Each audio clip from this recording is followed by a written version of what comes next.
Hello बच्चों, आज हम करेंगे वास्तविक संख्या के ऑब्जेक्टिव। इससे पहले हम कुछ क्वेश्चन को कर चुके हैं और जो बचा हुआ है आज हम करेंगे। ठीक, पहला क्वेश्चन है √3 क्या है। तो √3 क्या है? √3 3 से बाहर नहीं निकलेगा, इसलिए ये क्या है? एक परमेय संख्या है। एक परमेय संख्या है। अगला देखिए क्वेश्चन है 2, 10 और 20 के लॉसों और मौसों का अनुपात क्या होगा। ठीक, तो यहाँ पर देखिए 2 का गुणनखंड करेंगे तो 2 गुना 1, 10 का गुणनखंड कीजिएगा तो 2 गुने 5, 20 का गुणनखंड कीजिएगा तो 2 गुने 2 गुने 5।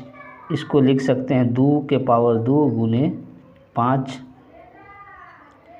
यहाँ लॉसों और मौसों का अनुपात निकालना है। तो यहाँ पर देखिए लॉसों में क्या होता है। लॉसों में जो सबसे ज़्यादा घात होता है उसको पहले लिखते हैं। तो देखिए सब में तीनों में सबसे ज़्यादा घात कितना है? 2 के पावर 2, तो 2 के पावर 2 लिख लेंगे। और शेष कौन बचा? 5, तो इसको 5 लिख लेंगे। तो लॉसो ये हो गया। और मौसों में क्या होगा? जो तीनों में उभयनिष्ठ होगा, यानी तीनों में कॉमन। तो तीनों में कॉमन कौन है? 2 है कॉमन। तो इसका मौसों हो जाएगा कितना? 2। तो यहाँ देखिए 2 से काटेंगे तो 2 एकाई 2 और 2 दाही के 10। तो यहाँ पर हो जाएगा 10:1। तब 2, 10 और 20 के लॉसों और मौसों का अनुपात क्या हो जाएगा? 10:1 हो जाएगा। अगला क्वेश्चन देखते हैं तीसरा नंबर क्वेश्चन में कह रहा है 2 लगातार संख्याओं का मौसों। तो 2 लगातार कोई भी संख्या ले लीजिए। 2 लगातार कोई भी संख्या ले लीजिए। संख्या कौन हो गया? 1, 2, 3, 4 हो गया। तो 2 लगातार ले लीजिए, जैसे 1 ले लिए और 2 ले लिए। ठीक, तो 1 का गुणनखंड करेंगे तो 1 गुना 1, 2 का गुणन कीजिएगा तो 2 गुना 1। इसमें कॉमन कौन आ रहा है? कॉमन कितना आ रहा है? 1 आ रहा है। तो इसका मौसों 1 हो गया। मौसों कितना हो गया? 1 हो गया। ठीक, अगला क्वेश्चन देखते हैं। अगला क्वेश्चन है 6, 8, 22 का लॉसों और मौसों का अनुपात क्या होगा। तो देखिए लॉसों और मौसों का अनुपात कर रहा है। तो 6 का गुणनखंड करते हैं तो 2 गुने 3। 8 का गुणनखंड कीजिए तो 2 गुने 2 और गुने 2। तो इसको लिख सकते हैं 2 के पावर 3। यहाँ पर देखिए कितना है? 22 है। तो 22 का गुणनखंड कीजिएगा तो 2 गुने 11। तो यहाँ पर कह रहा है लॉसों और मौसों। तो पहले लॉस आ रहा है तो ऊपर में लॉसों लिख लेंगे, और बाद में मौसों आ रहा है तो नीचे में मौसों लिख लेंगे। तो ये हो गया लॉसों और मौसों का अनुपात। अब लॉसों कैसे निकालेंगे? तो जो सबसे ज़्यादा घात होगा पहले उसको लिख लेंगे। तो 2 के पावर 3 है, तो यहाँ 2 के पावर 3 लिख लीजिए। तो 2 खत्म हुआ। अब 2 को नहीं लेना, अब जो शेष बचेगा उसको लिखना है। अब कौन शेष में आ गया? 3 आ गया। और कौन आया? 11। और मौसम में क्या हो जाएगा? जो तीनों में हो। तो देखिए तीनों में कौन है? 2 है। तो इसका मौसम कितना हो जाएगा? 2। अब गुना कर देते हैं। तो गुना कीजिए, तो गुना कर दीजिएगा 2 के पावर 3, तो ये हो जाएगा 8 और गुने 3 और गुने 11 और बटा में 2। तो यहाँ देखिए यहाँ हो जाएगा 8 त्रिक 24 और गुने 11 और बटा में 2। तो यहाँ पर देखिए यहाँ पर हल कर देते हैं।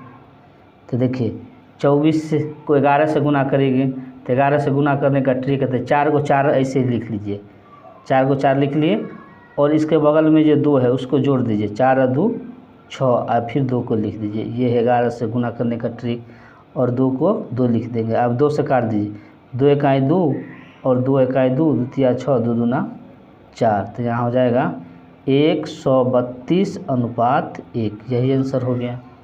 ठीक, अगला सवाल देखते हैं 5 नंबर। 5वां नंबर में है, 5वां नंबर सवाल है निम्न में कौन अभाज्य संख्या है। इसका तो ऑप्शन नहीं हुआ, तो ऑप्शन में था 29, 22, 36 और 44। तो निम्न में कौन अभाज्य संख्या है। तो अभाज्य संख्या किसे कहते हैं, तो वह संख्या है जिसमें एक और स्वयं से भाग लगता है। तो एक और स्वयं से किस में भाग लगेगा, 29 में ही केवल लगेगा, तो यही हो जाएगा अभाज्य संख्या। अगला नंबर सवाल है छठा नंबर सवाल कह रहा है 5005 के कितने अभाज्य गुणनखंड हैं। तो इसको अभाज्य गुणनखंड करके देखेंगे कितना अभाज्य गुणनखंड है इसका। तो देखिए करते हैं, 5005 लिख लिए। अब लगाइए 5 से लगा देंगे तो 1001, ठीक। अब लग जाएगा 7 से लगाइए। तो 7 से लगाएंगे तो यहाँ देखिए 7 से लगा दीजिए। 7 से लगा दीजिए तो 7 इकाई 7, 10 में से 3 जाएगा, 10 में से 7 जाएगा तो कितना 3 जब 0 के पास जाएगा तो ये 30 हो जाएगा। तो 7 चौक 28, 30 में से 28 को घटा दीजिएगा तो कितना होगा 2। तो जब 2 1 के पास जाएगा तो 21 हो जाएगा, तो 7 21 हो जाएगा। अब देखिए 11 से लगा दीजिए, 11 11 11, 14 में से 11 को घटाइएगा तो कितना बचेगा 3 जब 3 के पास जाएगा तो 33, तो 11 तिया 33। तो यहाँ पर देखिए हो गया 5 7 11 गुने 13। तो कितने अभाज्य गुणनखंड है, 1 2 3 4। तो कितना आंसर हो जाएगा, गिन देंगे तो 4 हो गया।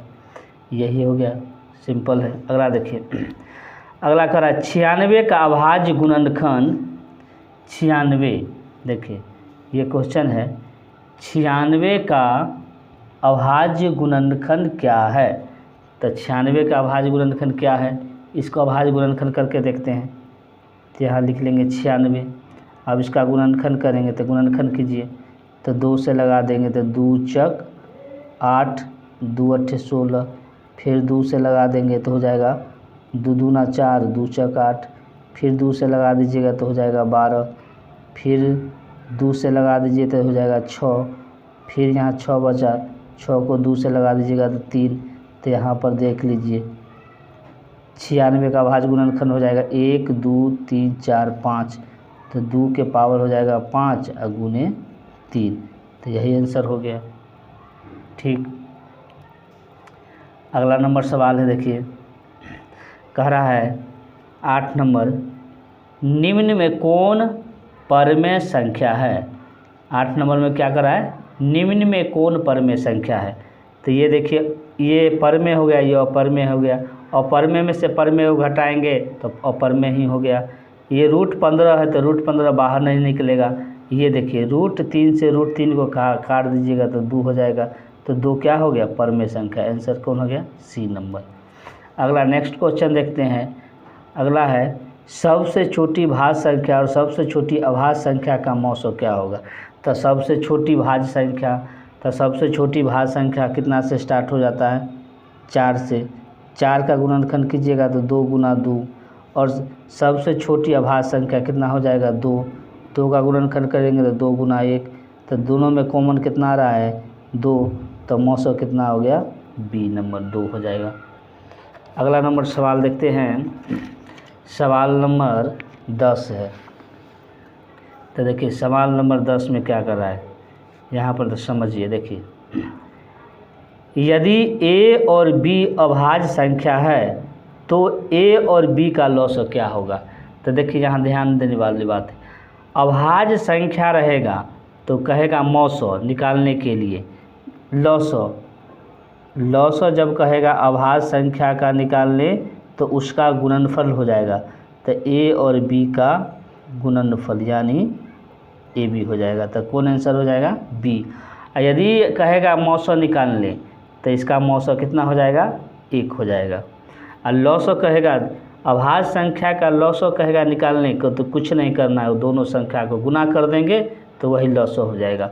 और हमेशा याद रखिएगा अभाज्य संख्या का मौसो कितना आता है, 1 आता है। ठीक, अब अगला देखिए 11 नंबर क्वेश्चन में।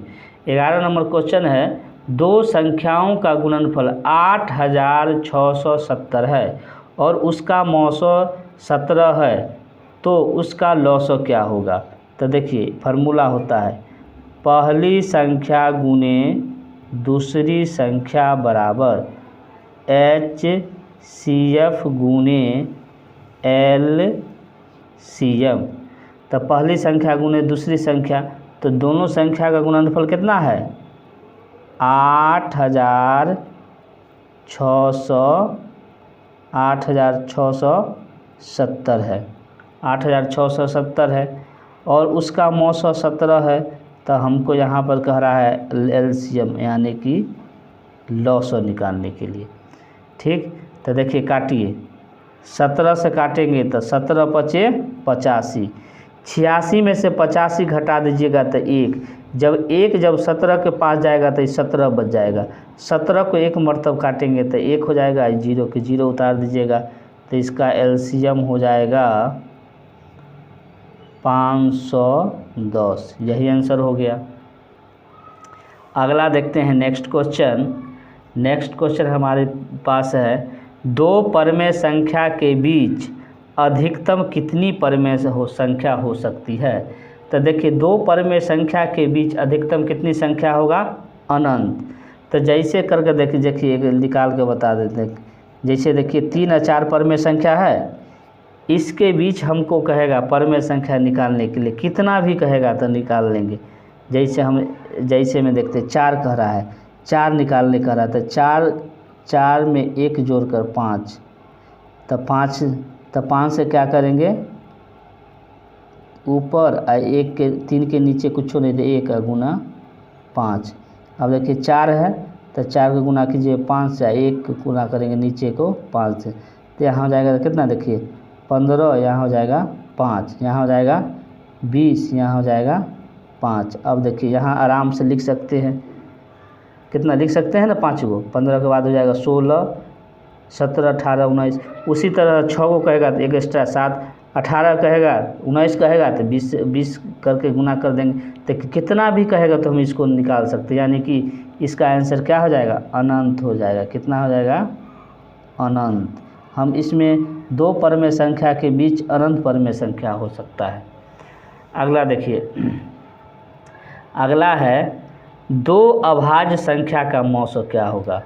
तो दो अभाज्य संख्या, तो अभाज्य संख्या किसे कहते हैं, तो वह संख्या जो एक और स्वयं से भाग लगे उसे अभाज्य संख्या कहते हैं। तो सबसे पहली दो अभाज्य संख्या, कोई दो अभाज्य संख्या ले लेते हैं। तो पहली सबसे छोटी अभाज्य संख्या हो गया 2 का गुणनखंड कीजिए तो 2 गुना 1, और उसके बाद हो जाएगा 3, तो 3 गुने 1, और इसमें कॉमन कितना हो रहा है 1, इसलिए दो अभाज्य संख्या का मौसो कितना हो जाएगा 1 हो जाएगा।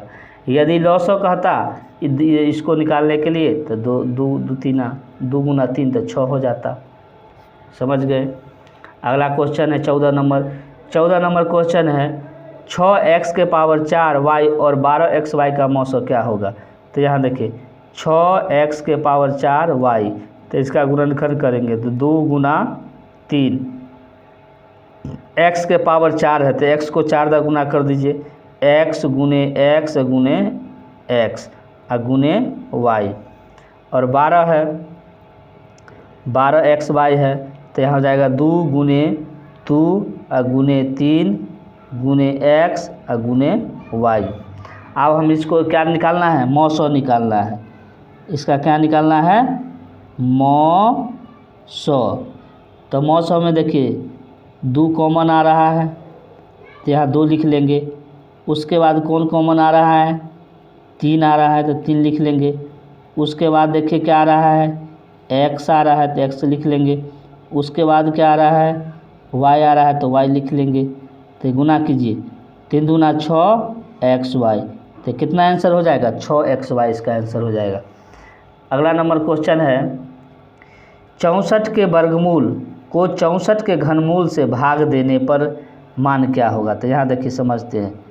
तो 64 को वर्गमूल कर दीजिए और 64 का घनमूल, ठीक, तो यहाँ देखिए, तो 64 का वर्गमूल कितना हो जाएगा, 8 हो जाएगा। और घनमूल यानी कि घनमूल कितना हो जाएगा, जैसे देखिए 4 गुने 4 और गुने 4, 4 चौक 16, 16 चौका 64, तो हो जाएगा 8। आज इसका घनमूल हो जाएगा 4, 4 से काट दीजिएगा तो 4 दूना 8, यानी कितना आंसर हो गया, 2 आंसर हो जाएगा।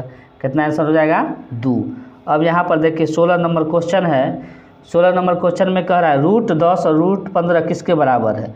तो यहाँ पर देखिए √10 को हम लिख सकते हैं 5 गुना 2। अब यहाँ देखिए 15 है तो इसको लिख सकते हैं 5 गुने 3। आप पूरे को ब्रैकेट लगा दीजिए तो यहाँ हो जाएगा 5 गुने 5 को एक साथ लिख दीजिए, यहाँ 2 गुने 3। अब देखिए 2 को 5 है तो बाहर हो जाएगा और 3 दूना 6, तो √10 और √15 बराबर हो जाएगा 5√6 के बराबर। यही हो गया, आंसर हो गया। अगला देखिए, सबसे छोटी पूर्ण वर्ग संख्या जो 16 और 20 तथा 24 प्रत्येक से भाज्य हो। तो देखिए कह रहा है सबसे छोटी और कह रहा है पूर्ण वर्ग संख्या। तो सबसे छोटी जब बोल रहा है तो इसका क्या पहले निकाल लेंगे, लघुत्तम निकाल लीजिए। क्या निकालेंगे, लघुत्तम। तो देखिए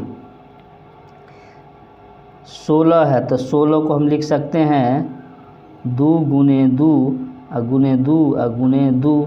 ठीक, अब यहाँ पर देखिए 20 को लिख लीजिएगा 2 गुने 2 और गुने 5, और यहाँ 24 को लिखिएगा 2 गुने 2 गुने 2 और गुने 3। इतना हो गया। अब देखिए इसको हम कितना लिख सकते हैं, 2 के पावर 4। तो सबसे यहाँ देखिए 2 को 2 है, यहाँ 3 को 2 है, तो इसका एलसीएम का कितना हो जाएगा, 2 के पावर 4 सबसे बड़ा पहले लिख लेंगे। और शेष कौन बच रहा है, 5 बच रहा है, और कितना बच रहा है, 3। तो ये तो हो गया, निकल गया क्या, सबसे छोटी संख्या। क्या निकल गया, सबसे छोटी। लेकिन यहाँ कह रहा है पूर्ण वर्ग। तो देखिए 2 के पावर 4 तो पूर्ण वर्ग है। अब देखिए वो 5 है तो इसको पूर्ण वर्ग बनाने के लिए 1 5 से गुना कर दीजिएगा, और 3 है इसको पूर्ण बनाने के लिए 3 से गुना कर दीजिए। जब इसको गुना कीजिएगा तो टोटल कितना हो जाएगा, 3600 आंसर हो जाएगा। कितना हो जाएगा, तो सबसे छोटी पूर्ण वर्ग संख्या जो 16, 20 तथा 24 प्रत्येक से भाज्य हो, कितना होगा, 3600 हो जाएगा। ठीक है, अगले क्वेश्चन में और ऑब्जेक्टिव करेंगे, वास्तविक जो बचा हुआ है।